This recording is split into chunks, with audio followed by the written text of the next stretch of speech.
আল্লাহর এক বান্দা ছিল নামাজে সেজদায়। তখন আল্লাহ রাব্বুল আলামিন তাকে ডাক দিয়ে বলে, বান্দা তুই যতই নামাজ পড়, যতই সেজদা কর, তোর জায়গা জাহান্নাম। এই কথা শুনে বান্দাটি বলল, আলহামদুলিল্লাহ। আল্লাহ তখন বলে, এই বান্দা, জাহান্নামের কথা শুনে কেউ আলহামদুলিল্লাহ কয়? বান্দা তখন বলে, আল্লাহ, জাহান্নামের মালিকও তুমি, জান্নাতের মালিকও তুমি। তুমি আল্লাহ খুশি হয়ে যদি আমাকে জাহান্নামও দাও, তাও আমার আপত্তি করার কোনো অধিকার নেই।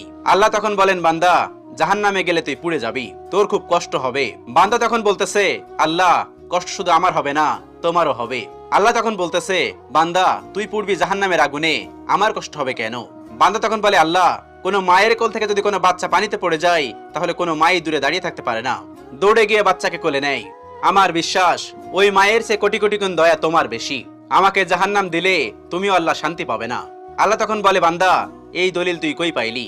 বান্দা তখন বলে, আল্লাহ, আমাদের জাতির পিতা ইব্রাহিম আলাইহিস সালাম তোমার প্রেম মুখে নিয়ে যখন নমরুদের আগুনে পড়ে গেল, তার আগেই তুমি বলে